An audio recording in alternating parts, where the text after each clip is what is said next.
வணக்கம். பரபரப்பு மீடியா செய்திகளுக்காக நான் நிரோஷன். 3 ஏவுகணைகள் ஏமனின் மோகா துறைமுக நகரத்திற்கு தென்மேற்கே சுமார் 15 கடல் மைல் தொலைவில் இருந்து இலக்கின் மீது ஏவப்பட்டன என்று பிரிட்டிஷ் கடல்சார் பாதுகாப்பு நிறுவனமான ஆம்ப்ரே தெரிவித்தது. ஆம்ப்ரேயின் அறிவிப்பு வெளியாகி சிறிது நேரத்தில் அந்த ஏவுகணை ஏவல்களால் ஒரு வர்த்தக கப்பல் சேதமடைந்ததாக பிரிட்டிஷ் கடல்சார் வர்த்தக நடவடிக்கைகள் கண்காணிப்பு அமைப்பான UKMTO தெரிவித்தது. அவர்களது கூற்றுப்படி தாக்குதலுக்குள்ளான வர்த்தக கப்பலின் மாஸ்டர் 2 தாக்குதல்கள் பற்றி புகார் அளித்துள்ளார். முதல் தாக்குதலின் போது கப்பலுக்கு அருகாமையில் கடலில் ஒரு ஏவுகணை வெடித்ததை கப்பலில் இருந்த பணியாளர்கள் உணர்ந்தனர் என்று UKMTO வெளியிட்ட அறிவிப்பில் தெரிவித்துள்ளது. அதைத் தொடர்ந்து இரண்டாவது தாக்குதல் நேரடியான கப்பலின் மீது நடத்தப்பட்டது.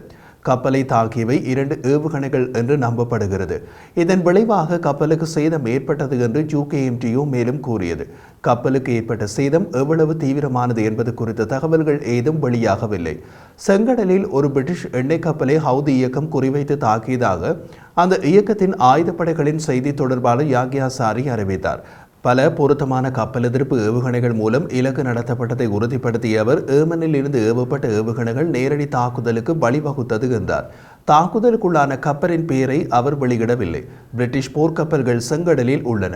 பிரிட்டிஷ் நிறுவனங்களுக்கு சொந்தமான கப்பல்கள் மீது ஏமனில் இருந்து ஹவுதி இயக்கம் தாக்குதல் நடத்தினால் அந்த தாக்குதலை தடுக்கும் முயற்சியில் பிரிட்டிஷ் கடற்படை கப்பல்கள் ஈடுபடுவது வழக்கம். ஆனால் இந்த கப்பல் ஹவுதிகளால் தாக்கப்பட்ட போது பிரிட்டிஷ் போர்க்கப்பல் தடுப்பு முயற்சி எதிலும் ஈடுபடவில்லை. அது முதலில் சந்தேகத்தை ஏற்படுத்தியது. இதில் ஏதோ விஷம் இருக்க வேண்டும் என்று வர்த்தக கப்பல் துறையுடன் தொடர்புடையவர்கள் புரிந்து கொண்டார்கள். அதன் பின் கப்பல் பற்றிய விவரங்கள் தெரிய வந்தன. ஏமனில் இருந்து ஹவுதி இயக்கத்தின் ஏவுகணை தாக்குதலுக்குள்ளான கப்பலின் பெயர் MT ஆண்ட்ரோமியோ ஸ்டார். கப்பலின் பெயர் வெளியானவுடன் வர்த்தக கப்பல் போக்குவரத்து துறையில் பரபரப்பு ஏற்பட்டது. காரணம் இது ஒரு சர்ச்சைக்குரிய கப்பலாக இருந்தது. MT ஆண்ட்ரோமியோ ஸ்டார் எண்ணெய் கப்பல் ரஷ்யா மற்றும் இந்தியாவுடன் தொடர்புடைய கப்பல். ரஷ்யாவின் பிரிமோக்ஸ் துறைமுகத்தில் இருந்து இந்தியாவின் பாரினார் துறைமுகத்திற்கு சென்று கொண்டிருந்த போது தாக்கப்பட்டது என்ற தகவலை ஆம்ப்ரே வெளியிட்டது. கடந்த 2023ஆம் ஆண்டு வரை MT ஆண்ட்ரோமியோ ஸ்டார் எண்ணெய் கப்பல் ஒரு பிரிட்டிஷ் நிறுவனத்திற்கு சொந்தமாக இருந்தது. நவம்பர் 2023இல் கப்பல் பிரிட்டிஷ் நிறுவனத்தால் விற்கப்பட்டு அதன் உரிமையினை நிலனான ஒரு நிறுவனம் எடுத்துக்கொண்டது. அதுவரை பிரிட்டிஷ் கொடியுடன் பயணித்த கப்பல் பனாமா நாட்டில் பதிவு செய்யப்பட்டு பனாமா கொடியுடன் பயணிக்க தொடங்கியது. அதன் பின்னர் ரஷ்ய எண்ணெய் இந்தியாவுக்கு எடுத்துச் செல்லும் பயணங்களில் ஈடுபட்டது. கப்பலின் உரிமையாளர் சீசெல்ஸ் தீவில் பதிவு செய்யப்பட்ட நிறுவனம் என்ற தகவலை பிரிட்டிஷ் அமைப்பு ஆம்ப்ரே இப்போது வெளியிட்டுள்ளது. இந்த துறையில் பொதுவாகவே வர்த்தக கார்கோ கப்பல்களின் உரிமையாளர்கள் ஒரு நாட்டில் பதிவு செய்யப்பட்ட நிறுவனமாக இருக்கும். கப்பல் மற்றொரு நாட்டில் பதிவு செய்யப்பட்டிருக்கும். கப்பலை இயக்கும் நிறுவனம் 3வது நாட்டில் இருக்கும் என்பதெல்லாம் சகஜமான விஷயங்கள். கப்பலை இயக்கும் நிறுவனத்திற்குத்தான் கப்பலின் நிஜ உரிமையாளர் யார் என்று தெரிந்திருக்கும். அந்த இரு தரப்புக்கும் இடையே நேரடி தொடர்பு இருக்கும். சில வேளைகளில் கப்பலை இயக்கும் நிறுவனமே கப்பலின் நிஜ உரிமை நிறுவனமாக இருப்பதுண்டு. MT ஆண்ட்ரோமியோ ஸ்டார் எண்ணெய் கப்பலை இயக்கும் நிறுவனம் ஒரு இந்திய நிறுவனம். அந்த நிறுவனத்தின் பெயர் மார்க்கோ மரைன் சொல்யூஷன்ஸ். உக்ரைனில் ரஷ்யா போரை தொடங்கிய பின் இந்தியா ரஷ்யாவிடமிருந்து எண்ணெய் வாங்கிய தொடங்கிய பின் 2022ஆம் ஆண்டின் பிற்பகுதியில் அந்த இந்திய நிறுவனம் தொடங்கப்பட்டது. உரிமையாளர் யார் என்பது மறைக்கப்படும் கப்பல்களை டார்க் ஃப்ளீட் என்று அழைப்பார்கள். இப்படியான கப்பல்களை எந்த சிக்கலிலும் மாட்டாமல் பயணித்துக் கொண்டிருக்கும் வரை யாருக்கும் எதுவும் தெரிய வராது. ஏதாவது சிக்கலில் மாட்டினால் பல விஷயங்கள் வெளியே தெரிய வந்துவிடும். MT ஆண்ட்ரோமியோ ஸ்டார் எண்ணெய் கப்பல் சிக்கலில் மாட்டியது இப்போது நடந்துள்ள ஹவுதிகளின் தாக்குதலில் அல்ல. கடந்த மாதம் ஒரு சிக்கலில் மாட்டிய போதே இது ரஷ்ய எண்ணெய் வர்த்தகத்தில் உள்ள டார்க் ஃப்ளீட் கப்பல் என்று தெரிய வந்தது. மார்ச் மாதம் 2ஆம் தேதி இந்த கப்பல் டென்மார்க் கடல் பகுதிக்கு அருகே பெயரிடப்படாத கப்பலுடன் மோதி விபத்துக்குள்ளானது. பொதுவாகவே இப்படியான நிழலான கப்பல்கள் விபத்துக்குள்ளானால் அருகிலுள்ள நாட்டுக்கோ அதன் காப்பீட்டு நிறுவனத்திற்கோ அறிவிக்க மாட்டார்கள். இழப்பீடு கோர மாட்டார்கள். நிழலான கப்பல் ஓசைப்படாமல் கடலடியே கொடுக்க வேண்டிய பணத்தை மற்ற கப்பலுக்கு கொடுத்து செட்டில் செய்து விடுவார்கள். இல்லாவிட்டால் பல விஷயங்கள் வெளியே தெரிய வந்துவிடும். அதனால் தான் பெயரிடப்படாத கப்பலுடன் மோதி விபத்துக்குள்ளானது என்று கூறப்பட்டது. அதன் பின் போக வேண்டிய துறைமுகம் வரை போய்விட்டால் சிக்கல் இல்லை. MT ஆண்ட்ரோமியோ ஸ்டார் எண்ணெய் கப்பல் அந்த விஷயத்தில் அதிர்ஷ்டசாலி இல்லை. மோதலில் ஏற்பட்ட சேதம் காரணமாக கப்பல் தொடர்ந்து இயங்கவில்லை.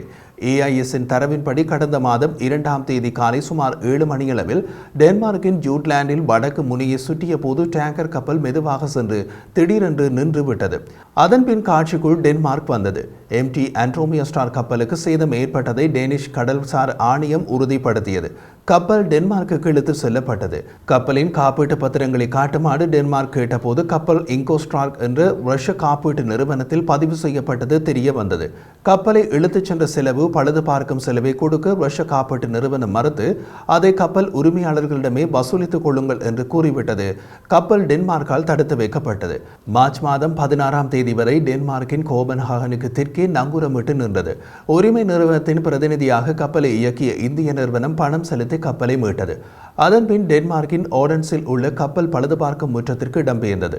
அங்கே பழுது பார்க்கப்பட்டு அதன்பின் எண்ணெய் ஏற்றுவதற்காக ரஷ்யாவின் பிரிமோஸ் துறைமுகத்திற்கு சென்றது. இப்படியாக சிக்கல் பட்டு எண்ணெய் ஏற்றிக் கொண்டு இந்தியா செல்லும் வழியில் தான் அது பிரிட்டிஷ் கப்பல் என்று நினைத்து ஹவுதிகள் கப்பலை நோக்கி ஏவுகணைகளை தட்டிவிட்டனர். இந்தியாவுக்கு சென்று கொண்டிருந்த போது தாக்குதலுக்குள்ளான 5வது கப்பல் இது. ரஷ்ய எண்ணெயுடன் இந்தியாவுக்கு சென்று கொண்டிருந்த போது தாக்குதலுக்குள்ளான 2வது கப்பல் இது. ரஷ்யா மற்றும் சீனாவுடன் தொடர்புடைய கப்பல்களை தாக்க மாட்டோம் என்று ஹவுதிகள் உறுதியளித்திருந்தனர். ஆனால் ரஷ்ய எண்ணெய் வர்த்தகம் முழுவதும் இதுபோன்ற நிழலான டார்க் ஃபிளீட் கப்பல்கள் மூலம் நடப்பதால் கப்பல்களை அடையாளம் கண்டுகொள்வது ஹவுதிகளால் முடியாத காரியம். அவர்கள் சீன கப்பல்களையும் தாக்கியுள்ளார்கள். அவர்களது குருநாதரான ஈரானுக்கு சென்று கொண்டிருந்த கப்பலை கூட தாக்கியுள்ளார்கள்.